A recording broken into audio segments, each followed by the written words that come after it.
Good morning all students. তো তোমাদের বইয়ে পেজ নম্বর 211 নম্বর পেজে রয়েছে।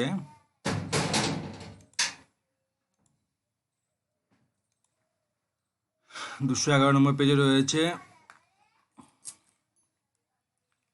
Generation of three phase voltage, and general test on alternator.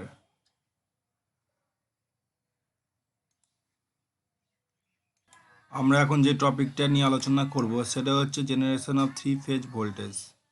Okay, basically the principle of a three phase alternator বা generator বা alternator একই বলে, is the same as that of a single phase alternator generator, except that there are three equally spaced coils or winding which produce three output voltages which are out of phase by 120 degree with each other.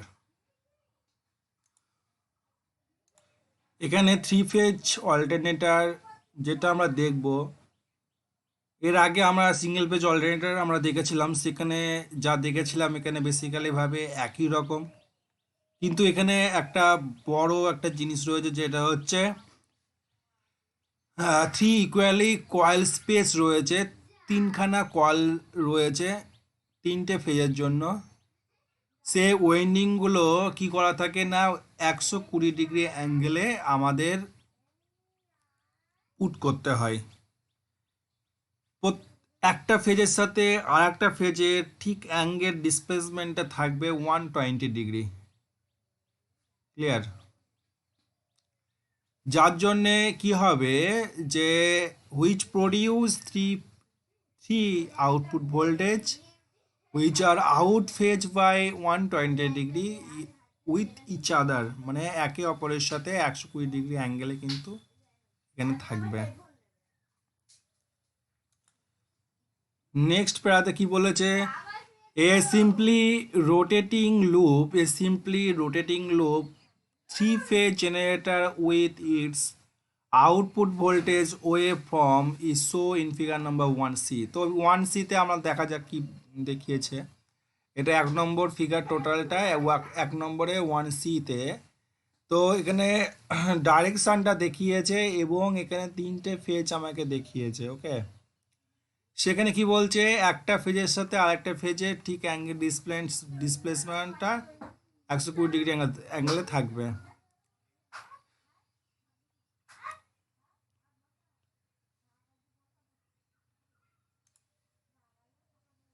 তো এর পাশাপাশি এখানে আরেকটা কি দেখিয়েছে, wave form দেখিয়েছে three ফেজের জন্য, যে এটা ফেজ নম্বর আর, ফেজ নম্বর ওয়াই আর ফেজ নম্বর বি, তিনটে ফেজ আমাকে এখানে দেখিয়েছে। তিনটে ফেজের জন্য একটা থ্রি ফেজের একটা ওয়েভ ফর্ম আমাকে এখানে দেখিয়েছে। ঠিক আছে, দেখা যাক নেক্সট পয়েন্টে কি বলছে।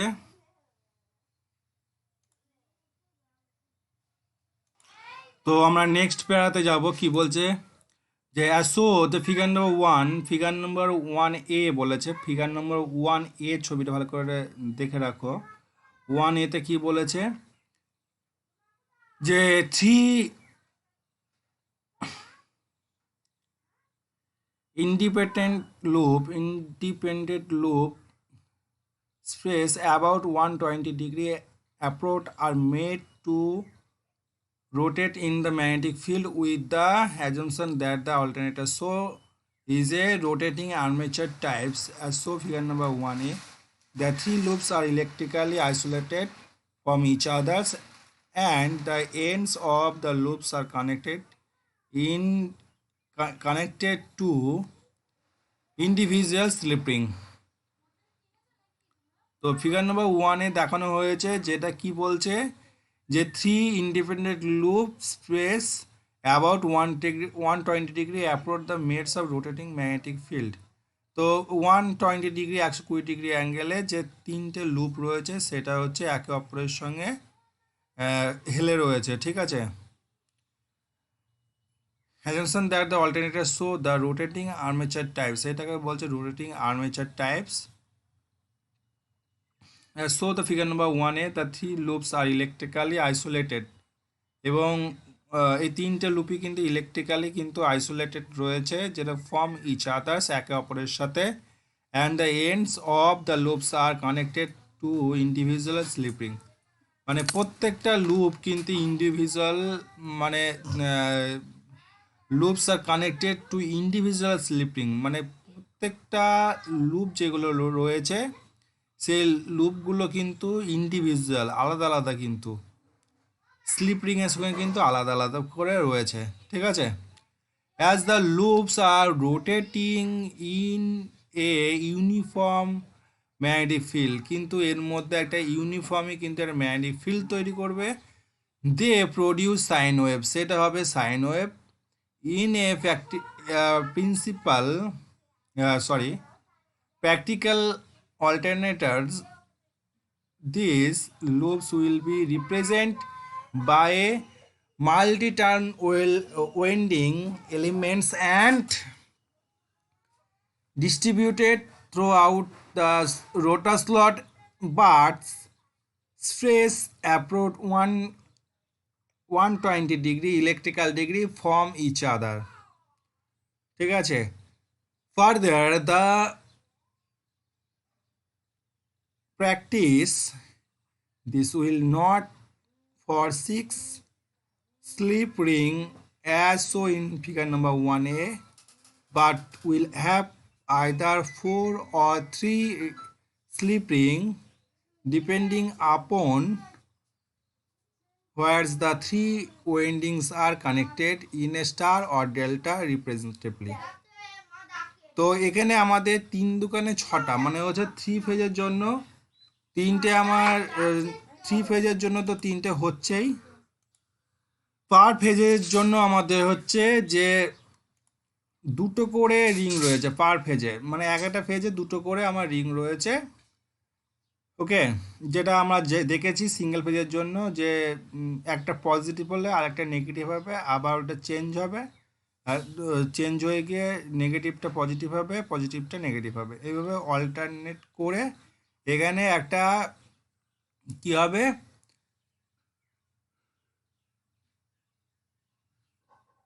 ইউনিফর্ম ম্যাগনেটিক ফিল্ড একটা তৈরি করবে, যার মধ্যে একটা সাইন ওয়েভ একটা তৈরি হবে, ঠিক আছে।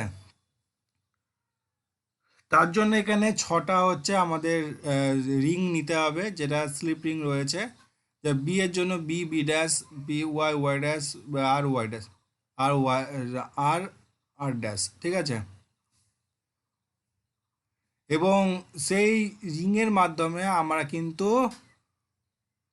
কি করতে পারি, স্টার বা ডেল্টা কানেকশান আমরা করে আমাদের আউটপুটটা নিতে পারি, বুঝা গেল।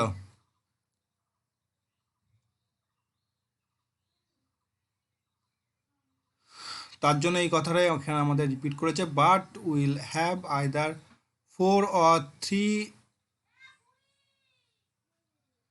slip ring depending upon where the three windings are connected in a star or delta representatively. 4 কেন বলেছে, 4টা বলেছে এই জন্যই যে নিউট্রালের জন্য থ্রি ফেজ তিনটে এবং নিউট্রালের জন্য ওটা বার করে নেওয়া হচ্ছে, ঠিক আছে। একটা নিউট্রাল রয়েছে, তার জন্য 4 বলেছে। আর 3 বলতে যেখানে আমার তিনটে ফেজেরই দরকার আছে, সেখান থেকে তিনটে ফেজটা আমাদের ওখান থেকে আউট করে নেবে, বুঝা গেল। এই হচ্ছে এটার বিষয়।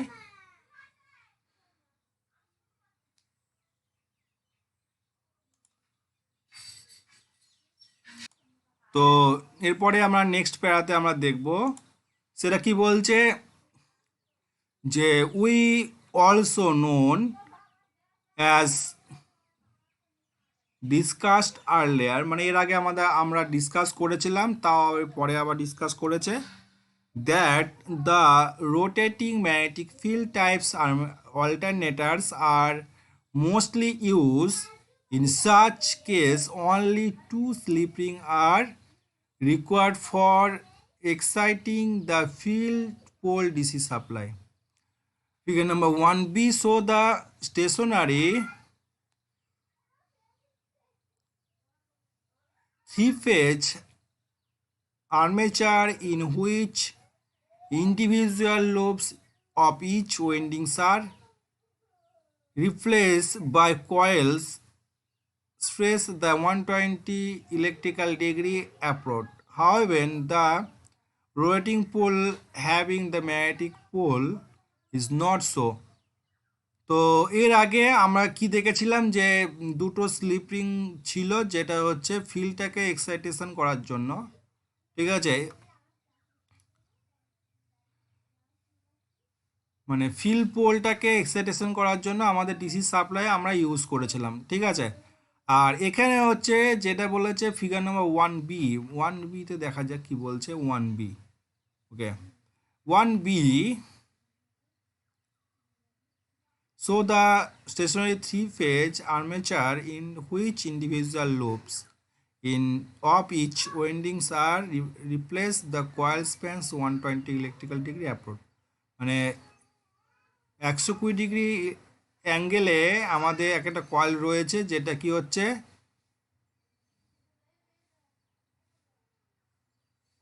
যেগুলো হচ্ছে থ্রি ফেজের জন্য ইন্ডিভিজুয়ালি আমাদের ওয়েন্ডিংয়ের সঙ্গে যে কি আছে না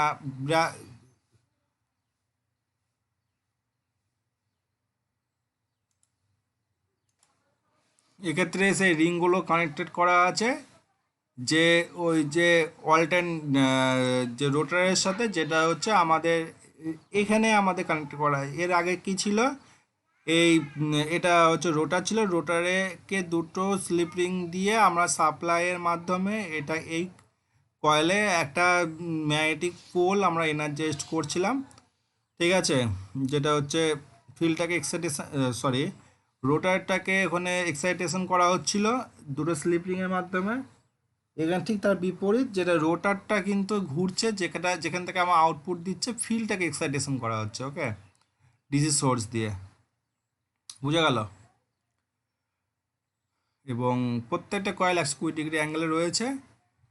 figure number 1c, show the rotating armature types alternator in which the three coils of the three phase are connected in a star which the rotating the two phase magnetic field according to 1c.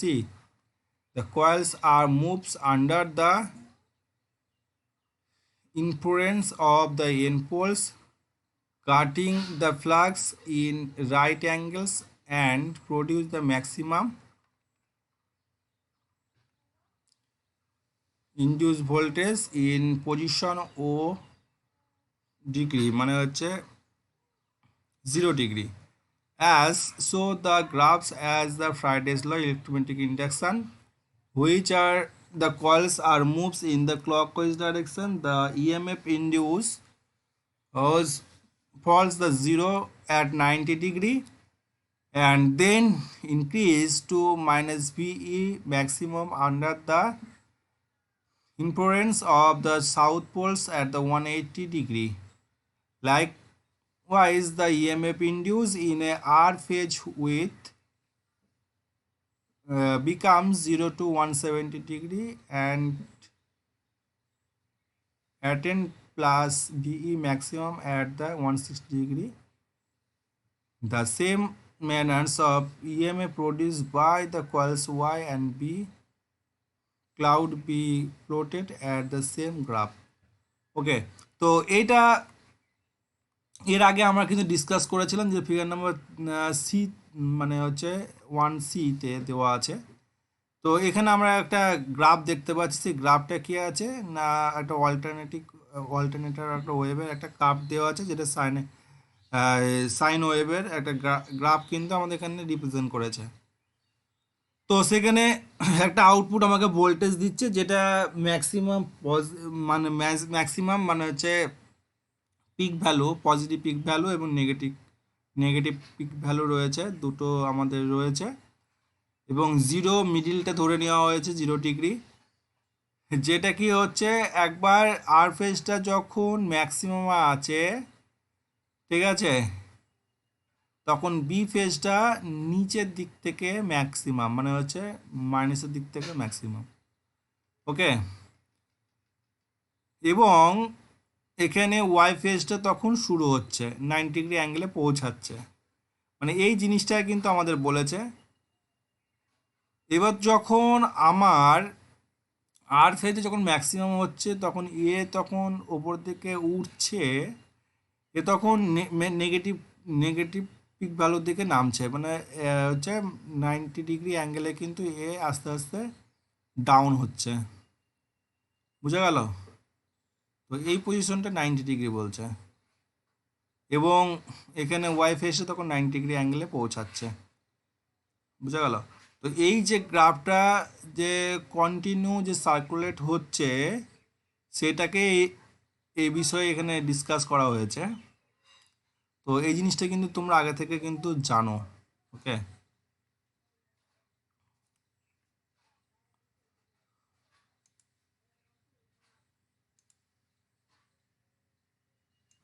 তো এখানে যে আর Y B যে তিনটে ফেজটা একটা graph আমাদের show হচ্ছে, তো এই গ্রাফটা কিন্তু আমাদের একটা ইলেকট্রোম্যাগনেটিক ইন্ডাকশান এই জিনিসটা ঘটনার জন্যে কিন্তু ঘটছে।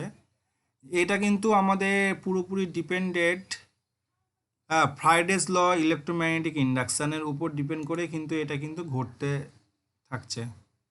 বোঝা গেল? এটা কিন্তু খুব মাথায় রাখবে, জিনিসটা ইম্পর্টেন্ট, একটা ভাইটাল একটা জায়গা।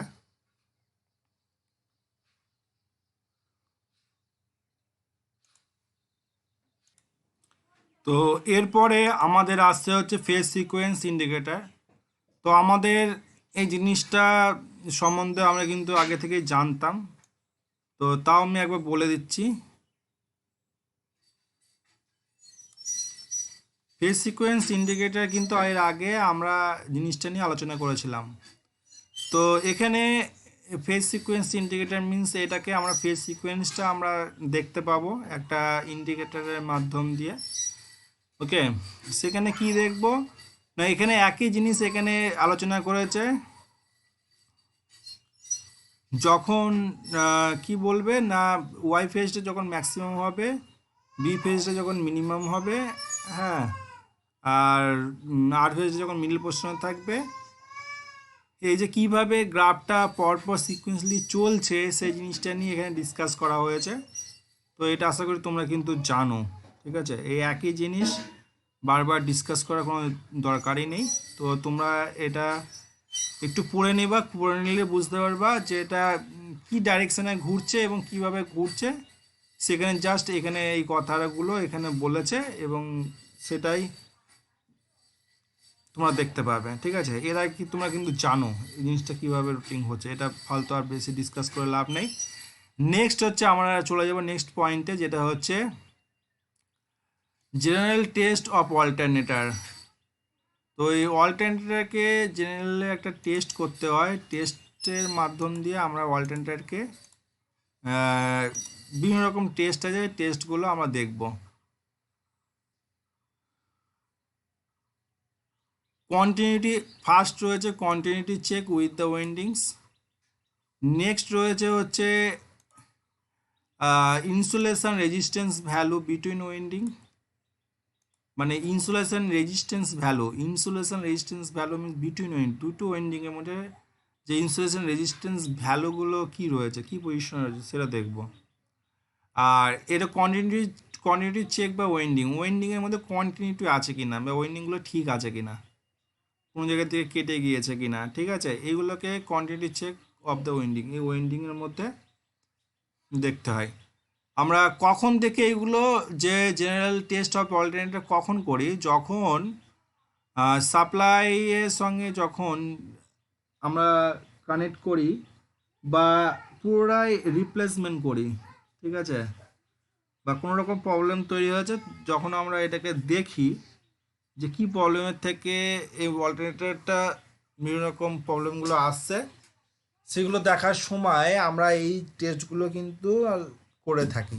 ঠিক আছে, নেক্সট রয়েছে কি আছে, insulation resistance value of the windings to the body insulation resistance, মানে অ্যাকচুয়াল রেজিস্ট্যান্সগুলো ঠিকঠাক আছে কি না যে ওয়েন্ডিং এবং বডির মধ্যে, সেটাকে আমরা দেখব।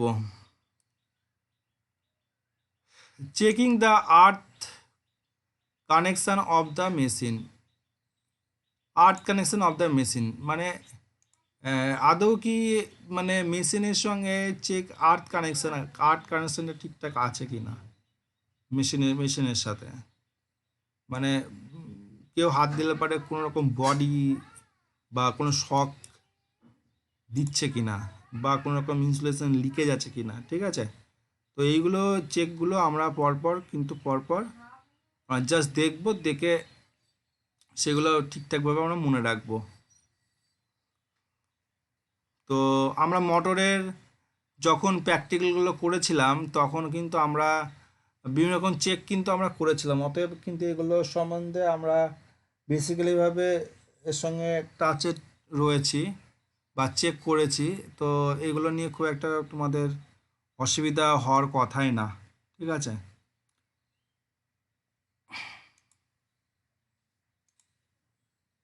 তো এখানে আমাদের ফার্স্ট দেখবো হচ্ছে কন্টিনিউটি চেক, কন্টিনিউটি টেস্ট। আচ্ছা, the continuity of the winding is checked by the following methods. So figure number 2, তো ফিগার নাম্বার 2তে আমাদের দেখিয়েছে। তো এখানে কি বলেছে আমরা একটু পড়ে নিই, যে a test lamp is connected in series with one end to the neutral star point and the another ends to ones of windings terminals RYB. If the test lamp glow equally bright or all the terminals RYB, then the continuity of the windings is all right. Okay, তা কি বলেছে এখানে আমাদের প্রত্যেকটা ওয়েন্ডিংস রয়েছে, সেই ওয়েন্ডিংসগুলো আমাদের আর Y B neutral F1 F2। তো এটা টার্মিনাল একটা বক্স, এই টার্মিনাল বক্সে আমাদের এই প্রোবগুলো কিন্তু মানে আমরা মার্কিংগুলো কিন্তু পাবো। সেই মার্কিং অনুযায়ী নিউট্রালটাকে কমন রেখে দিয়ে যদি ইকুয়ালি এই ল্যাম্পটা যদি ব্রাইট হয়, ঠিক আছে, যদি ব্রাইট হয় ইকুয়ালি প্রত্যেকটা ফেজের মধ্যে, যদি ইকুয়ালি যদি ব্রাইট যদি হয়, তাহলে আমাদের প্রত্যেকটার মধ্যে ইনসুলেশনটা বা কন্টিনিউটিটা ঠিক আছে, ঠিক আছে। এটার মাধ্যমে আমরা বুঝবো। এবং কি বলেছে যে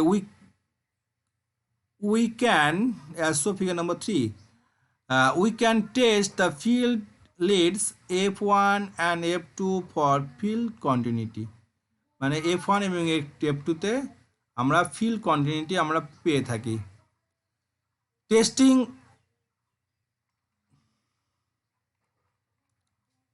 Testing continuity with the test lamp only indicates the continuity in between two terminals.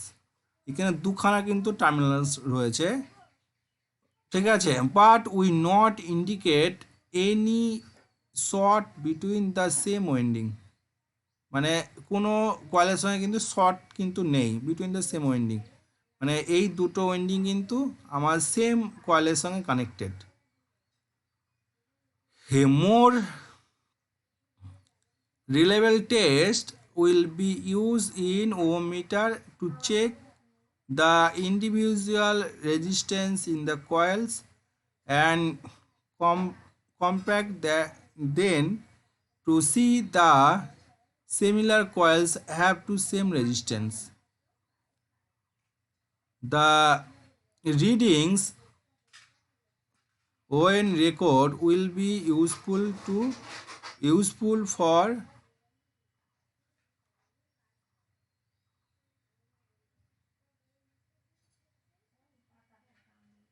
future reference also, ঠিক আছে।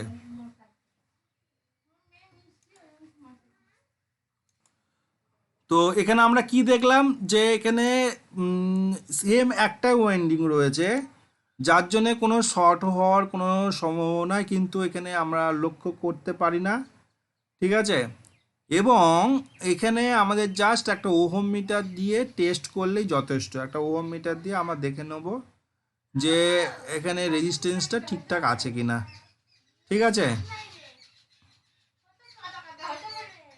এই জিনিসটা আমরা লক্ষ্য করলে পারে আমরা কিন্তু ফিল্ডটাকে আমরা কমপ্লিটলি আমরা চেক করতে পারবো। ওকে, নেক্সট আমরা দেখব হচ্ছে for insulation resistance test between winding.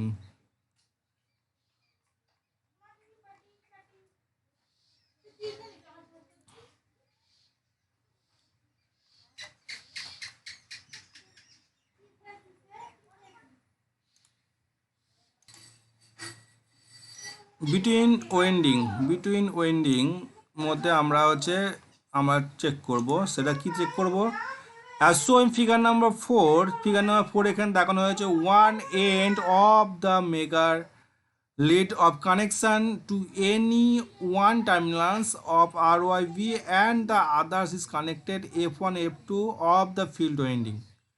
If the megahertz reads 1 megaohm or more, then the insulation resistance is accepted as okay.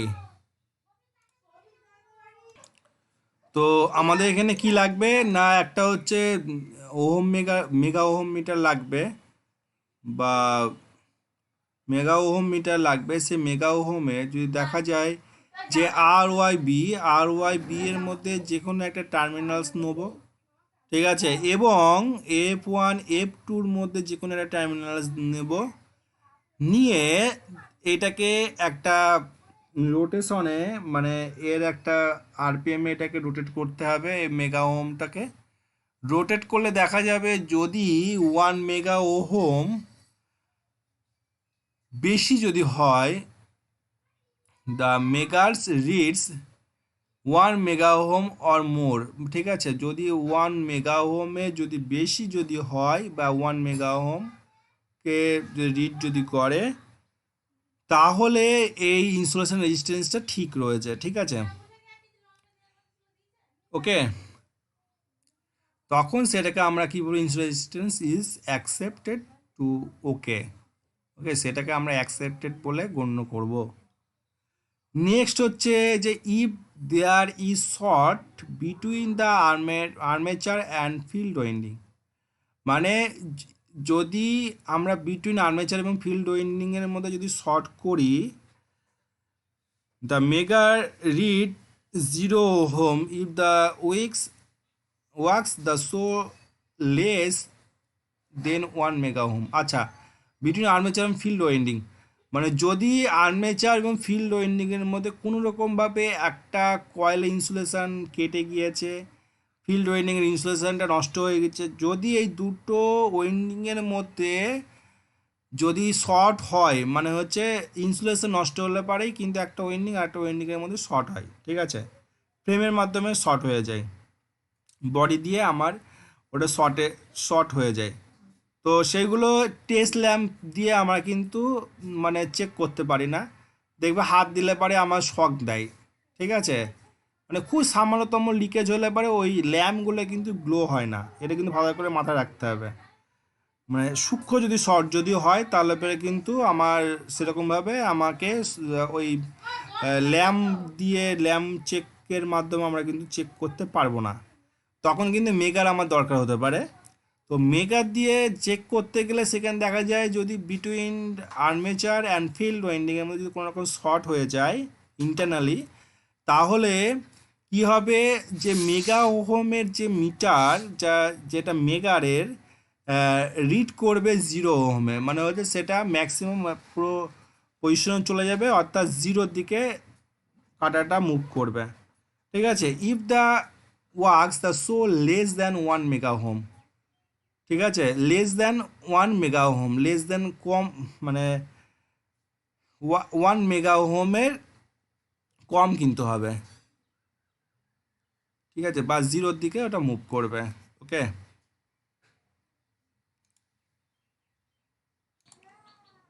তো এরপরে নেক্সট আমরা যেটা দেখব সেটা হচ্ছে যে testing insulation resistance between body and winding. Okay, কি বলেছে এখানে, as show in figure number 5, one lead the megar is connected to one of the lead of RYB and the other lead of Ohm in connected to the body. If the insulation between the windings and frames is all right, the megar reads more than 1 mega ohm. যদি আমাদের between winding আর Y B, এই তিনটে হচ্ছে winding, main winding, এই ওয়েন্ডিংয়ের যে কোনো একটা টার্মিনালসের সাথে ফ্রেমের সঙ্গে কানেক্ট করে এই মেগারটাকে যদি রোটেট করি, তাহলে যদি 1 ওহমের অ্যাভব যদি হয়, তাহলে পরে ইনসুলেশন রেজিস্ট্যান্স ঠিক রয়েছে, ঠিক আছে, বডি এবং ওয়েন্ডিংয়ের মধ্যে। আর নেক্সট হচ্ছে the field and tested by connection one terminals of the megar is figure F1 F2, the field and the other terminals to the body এবং so figure number 6, the insulation between the field and frames is all right, the megar reads more than 1 mega ohm, the lower readings than the 1 mega ohm, so weak insulation are leakage to the ground. মানে যদি 1 ওহমের, আমাদের এখানে কি হচ্ছে না, field এবং বডির মধ্যে যদি কানেকশন করি, যদি 1 মেগা ওহমের যদি বেশি হয় তাহলে ঠিক আছে। আর যদি কোনো কারণে যদি লিকেজ যদি হয় বা যদি ইনসুলেশনটা যদি 1 মেগা ওহমের যদি কম যদি হয়, তাহলে সামান্য পরিমাণ লিকেজ থাকবে এবং সেটা কিন্তু ওই যে লিকেজটা খুব সামান্যতম লিকেজ হয়, যে লিকেজটা কিন্তু গ্রাউন্ডে চলে যাবে। বোঝা গেল? তো এই হচ্ছে মেন বিষয়। আর হালকা পরিমাণে স্লাইড বডি হবে, কখনো টেস্টার জ্বলবে, কখনো টেস্টার জ্বলবে না বডির সাথে, মানে মানে সামান্যতম লিকেজ হবে, ঠিক আছে, যে লিকেজটা কিন্তু চোখে পড়ে না। ওই ধরনের লিকেজ যদি আসে, তাহলে পরে সেটা কিন্তু গ্রাউন্ডে পৌঁছিয়ে যাবে। কিন্তু যদি ঠিকঠাক থাকে, প্রপারলি যদি থাকে, তাহলে পরে আমার 1 মেগা ওহমের অ্যাবভ হবে বা 1 মেগা ওহম হবে। ঠিক আছে, বোঝা গেল?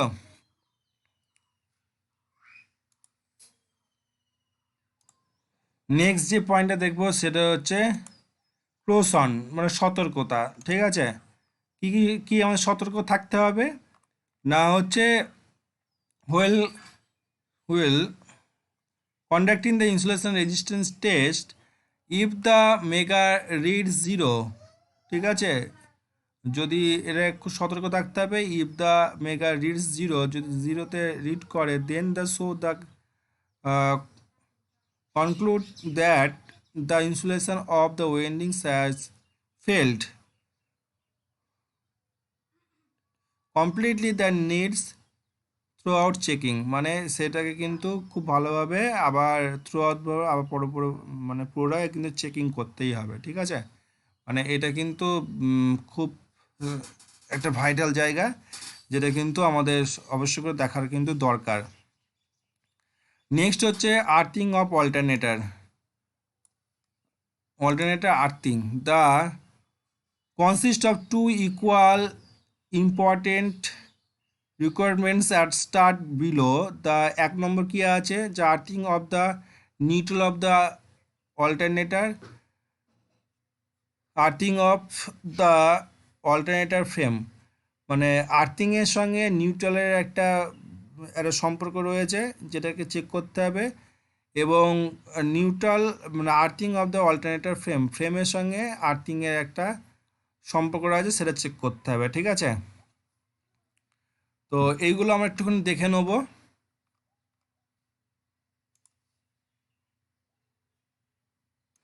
তা এখানে আমাদের আর্থিং অফ নিউট্রালে কতগুলো ভাগ রয়েছে, যেগুলো BIS, bureau of Indian standard অনুযায়ী আমাদের এখানে কতগুলো ভাগ আমাদের ডিনোট করেছে, যেগুলো হচ্ছে solid earthing, resistance earthing, reactance earthing, আর হচ্ছে সেপারেশন কয়েল আর্থিং, মানে এইগুলো এই ধরনের আর্থিংগুলো আমাদের এই অল্টারনেটরের ক্ষেত্রে প্রযোজ্য। তো এই আর্থিংগুলো খুব সিম্পলি, এগুলো আমরা জাস্ট এখানে নিচে কয়েকটা পয়েন্ট করা আছে, সেগুলো সেভাবে কিছুই নেই। তো এগুলো জাস্ট একটুখানি দেখে নেবে তোমরা, ঠিক আছে। আর নেক্সট রয়েছে হচ্ছে আর্থিং অল্টারনেটর ফ্রেমস, মানে আর্থিং ও অল্টারনেটর ফ্রেমের মধ্যে একটা আর্থিং করা হয়ে থাকে, যেটা হচ্ছে, তো এখানে আমাদের ফ্রেম এবং অল্টারনেটরের সাথে একটা আর্থিং করা করা হয়। ওকে, ফ্রেমের সাথে আর্থিং করা হয়ে থাকে, যেটা কি হয় যে এটা সেফটি পারপাসের জন্য এটা এই আর্থিংটা কাজ করে। তো এই earthing essential for the safety of the works, আমার কাজের জন্য এটা এই আর্থিংটা করা হয়। খুব কিন্তু এটা ভাইটাল একটা জিনিস, যে প্রত্যেকটা ইকুইপমেন্টকে আমাদের আর্থিং করতে হয়। তা আর একটা কি আছে, এই আর্থিংয়ের আমাদের জিরো পোটেনশিয়াল থাকতে হবে, ঠিক আছে, জিরো পোটেনশিয়াল, মানে আর্থিংটা যেন যেন পোটেনশিয়ালটা যদি একটু বেশি থাকে কিন্তু খুব মুশকিল হবে, কিন্তু এটা এটা আর্থিংয়ে জিরো পোটেনশিয়াল থাকতে হবে। এখানে আমাদের কি হয়, এখানে আর্থ ফল্ট রিলে একটা ওখানে অ্যাপ্লাই করা হয়, যে আর্থ ফল্ট রিলে দিয়ে যদি কোনো রকমভাবে শর্ট সার্কিট হয় তাহলে কিন্তু এটা ব্রেকডাউন করিয়ে দেবে, ঠিক আছে, লাইনটা কাট আউট হয়ে যায়, ঠিক আছে। Open the electrical circuit in case the earth fault full depended upon the earthing of frame, মানে হচ্ছে এটা ফুললি ডিপেন্ডেড করে, পুরোপুরি ডিপেন্ডেন্ট অবস্থায় থাকে, যে যেটা কি হয় ওই ওপেন করে দেয় সার্কিটটাকে, ঠিক আছে। তো এটা হলো এর মেন বিষয়। তো আজকের অ্যাটেন্ডেন্স সম্বন্ধে আমি একটু বলি। তো আজকে অ্যাটেন্ডেন্সটা অবশ্য করেই কিন্তু পাঠিয়ে দেবে আড়াইটার মধ্যে, আর মানে 2টো থেকে আড়াইটার মধ্যে আমাকে পাঠিয়ে দেবে, ঠিক আছে। যেটা কি হয়, অ্যাটেন্ডেন্সগুলো অনেকে ভুলভাল করে অ্যাটেন্ডেন্স দিচ্ছে ভিডিওটা না দেখে না বুঝে, তো সেগুলো প্লিজ করো না, কিন্তু তোমাদেরই ক্ষতি হবে। তো তোমাদের কাছে একান্তভাবে রিকোয়েস্ট, ভিডিওটা একটু দেখো, দেখে একটুখানি বলবে যে কোনোরকম অসুবিধা বা কিছু যদি মনে হয় তাহলে আমাকে প্লিজ একটু বলো। আর ভিডিওটা একটু দেখো, হ্যাঁ, দেখে তারপরে অ্যাটেন্ডেন্সটা দিও অবশ্য করে। তো আজ অ্যাটেন্ডেন্সটা কীভাবে দেবে, আজকে দেবে ডবল কমা দেবে, ঠিক আছে, ডবল কমা দেবে। কালকে একটা কমা দিয়েছিলে, আজকে 2টো কমা দেবে পরপর, দিয়ে রোল নাম্বার লিখবে, তারপর নামটা দেবে, ঠিক আছে। আজকে এইভাবে অ্যাটেন্ডেন্সটা অবশ্যই করে আমাকে আড়াইটার মধ্যে পাঠিয়ে দিও, ঠিক আছে। Thank you.